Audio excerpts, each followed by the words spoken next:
بر فلا يحوي نزقا.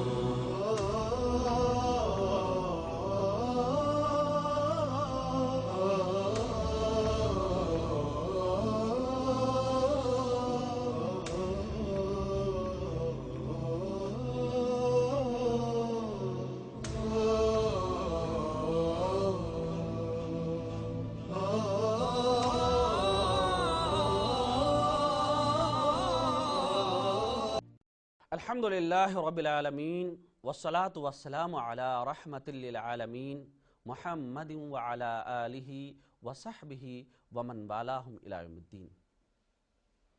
ప్రేక్షక మహాశయులారా, guidance to Allah అన్న ఈ కార్యక్రమంలోకి మిమ్మల్ని ఇస్లామీయ పద్ధతిలో ఆహ్వానిస్తున్నాము. అస్సలాము అలైకుం వరహ్మతుల్లాహి వబర్కాతు. నా పేరు సయ్యద్ అబ్దుస్సలాం. నేను ప్రసంగించబోయే అంశం ధర్మబోధ పరికరాలు. అల్లాహ్ ఖురాన్లో ఈ విధంగా సెలవిస్తున్నాడు, బిస్మిల్లాహిర్ రహ్మానిర్ రహీం, ఉద్ఉ ఇలా సబీలి రబ్బిక బిల్ హిక్మతి వల్ మౌఇజతిల్ హసన. నువ్వు నీ ప్రభు మార్గం వైపునకు యుక్తితోనూ మంచి ఉక్తితోనూ హితోపదేశంతోనూ ప్రజల్ని ఆహ్వానించు. మీ సోదరుడైన నాకు కొన్నేళ్లుగా ధర్మ సేవ చేసుకునే అవకాశం దక్కింది. అనేక వ్యాసాలు రాసే అవకాశము లభించింది. నెలవంక మాస పత్రికకు ఎడిటర్గా వ్యవహరించే అవకాశము అల్లాహ్ సుబ్హానహు వ తఆలా అల్హమ్దులిల్లాహ్ ప్రసాదించాడు. క్రియా జీవితంలో నాకు ఎదురైన అనుభవాల్లో మంచి మధురానుభూతులు కొన్ని ఉంటే, చేదు అనుభవాలు మరికొన్ని. గెలుపోటములు, మిట్టపల్లాలనేవి జీవితంలో సహజమేగా. మనలో చాలామందికి అల్లాహ్ సందేశాన్ని అల్లాహ్ దాసుల వరకు చేరవేయాలనే బలమైన కోరిక ఉంటుంది. మరి దానికి తొలుత మనం చెయ్యాల్సిందేమిటి? ప్రజల హృదయాల వరకు మన మాట చేరాలి అంటే, వారి హృదయాల్ని మనం గెలుచుకోవాలి అంటే, హృదయాధినేతైన అల్లాహ్ సుబ్హానహు వ తఆలా వైపునకు మనం మరలాలి. అంతిమ దైవ ప్రవక్త ముహమ్మద్ సల్లల్లాహు అలైహి వసల్లం ఉదయం పగటిపూట ప్రజల్ని అల్లాహ్ మార్గం వైపునకు ఆహ్వానించేవారు. రాత్రి చీకట్లో లేచి అల్లాహ్ సమక్షంలో దీనాతి దీనంగా వారిని సన్మార్గం చూపించమని ప్రవక్త ముహమ్మద్ సల్లల్లాహు అలైహి వసల్లం వేడుకునేవారు. కనుక మనం హృదయాధినేతైన అల్లాహ్ సుబ్హానహు వ తఆలా యొక్క సన్నిధికి చేరుకున్నాము అంటే, ఆయన ప్రీతిని పొందామంటే, మిగతా యొక్క దారులు ఏవైతే ఉన్నాయో అవి వాటంతటా అవే తెరుచుకుంటాయి. దీని తర్వాత ఈ మార్గంలో మనకు పనికొచ్చే గొప్ప పరికరం చిరునవ్వు.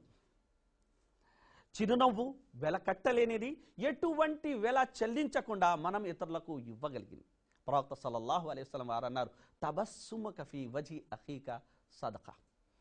నీ సోదరునితో నీ నగుమోము సంభాషణ కూడా పుణ్యకార్యమే. ఓ ఆంగ్ల అధికారి దగ్గర పనిచేసే ముస్లిం యువకుడు ఎప్పుడూ నవ్వుతూ ఉండేవాడు. అది గమనించిన ఆ ఆంగ్ల అధికారి ఓ రోజు అడిగాడు, ఏమయ్యా, నీకు ఎటువంటి సమస్యలు లేవా? ఎప్పుడు చూసినా నువ్వు నవ్వుతూనే ఉంటావు అని. అందుకు ఆ యువకుడు అన్నాడు, సార్, నాకెందుకు సమస్యలు లేవు సార్, సమస్యలు చాలా ఉన్నాయి. అయితే ప్రవక్త ముహమ్మద్ సల్లల్లాహు అలైహి వసల్లం వారి యొక్క మాట అనేది నన్ను సంతోషంగా ఉంచింది. అది అజబన్ లి అమ్రిల్ ముమినీన్, విశ్వాసి విషయం విచిత్రమైనది. అతనికి మేలు జరిగితే అతను అల్లాహ్కు ధన్యవాదాలు తెలియజేసుకుంటాడు, అది అతనికి మేలు చేస్తుంది. ఒకవేళ అతనికి కీడు వాటిల్లితే సహనం వహిస్తాడు, అది అతనికి మేలు చేస్తుంది. కనుక నేను విజయం లభించింది కదా అని విర్రవీగను, ఓడిపోయాను కదా అని కృంగిపోను. విజయం నాలో వినయాన్ని పెంచితే, ఓటమి నాలో పట్టుదలను సాధించాలన్న కసిని పెంచుతుంది. ఇది విన్న అధికారి అన్నాడు, నాకు అదే ధర్మం కావాలి. ఆ తర్వాత ఆ అధికారి అల్హమ్దులిల్లాహ్ ఇస్లాం ధర్మం గురించి తెలుసుకుని ఇస్లాం స్వీకరించాడు. మన మాట కొనసాగుతుంది, అయితే ఓ చిన్న విరామం తర్వాత.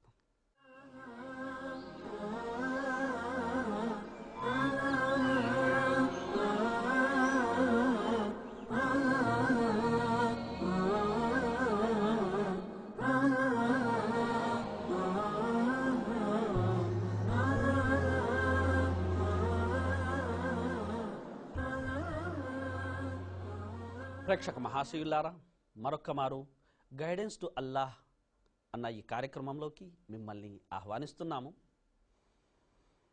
గమనించండి, మన మాధ్యమంగా ఒక వ్యక్తి త్రీకరణ శుద్ధితో ఇస్లాం స్వీకరించాడంటే అతనొక్కడు మాత్రమే ఇస్లాం స్వీకరించినట్టు కాదు. అతని మొత్తం పరివారాన్ని, తర్వాత వచ్చే తరాలన్నిటినీ నరకాగ్ని నుండి అతను కాపాడుకున్నట్లే. అలా ఎంతమంది మన ద్వారా ఇస్లాం స్వీకరించి ఈ మార్గాన నడుస్తారో వారందరూ అవలంబించే యొక్క సత్కర్మలు ఏవైతే ఉన్నాయో వాటి ప్రతిఫలం అనేది, వాటి పుణ్యం అనేది మనకు దక్కుతుంది అని మహనీయ ముహమ్మద్ సల్లల్లాహు అలైహి వసల్లం వారు సెలవిచ్చారు.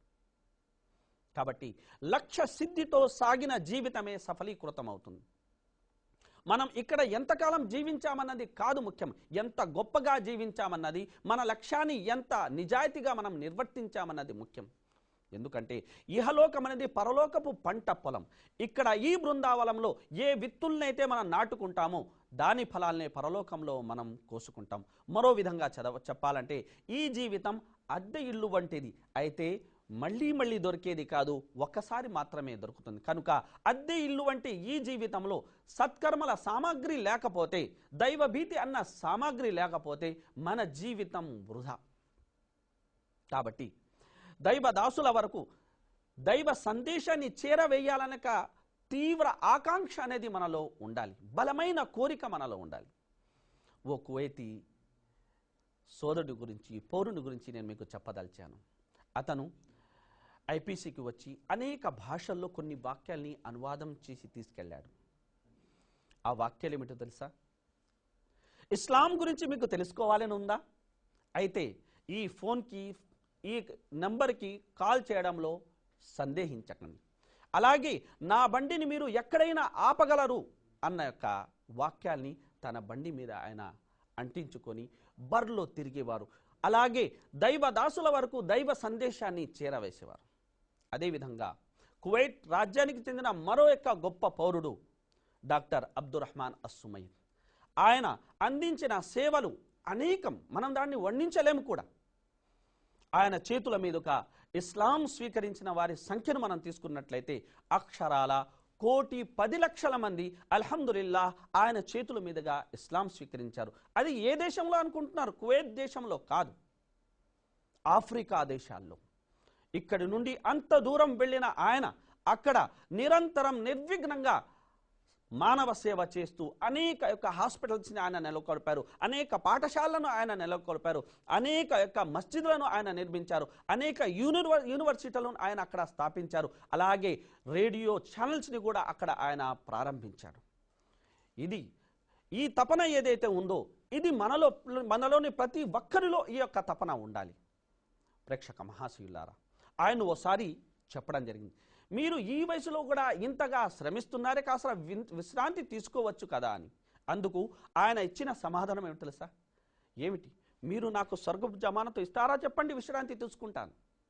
లేదు అంటే నా పని నన్ను చెయ్యనివ్వండి అన్నారు.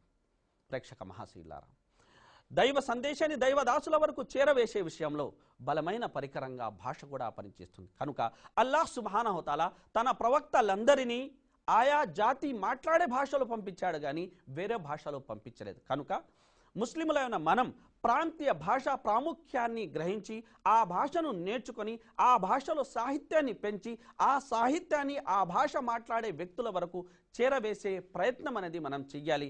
అలా మీరందరూ చేస్తారని భావిస్తూ ఇంతసేపు మీ విలువైన సమయాన్ని కేటాయించి మా ఈ కార్యక్రమాన్ని వీక్షించినందుకు మీ అందరికీ హృదయపూర్వక ధన్యవాదాలు తెలియజేసుకుంటున్నాము. వస్సలాము అలైకుం వరహ్మతుల్లాహి వబరకాతుహ్. వ ఆఖిరు దఅవానా అనిల్ హమ్దులిల్లాహి రబ్బిల్ ఆలమీన్.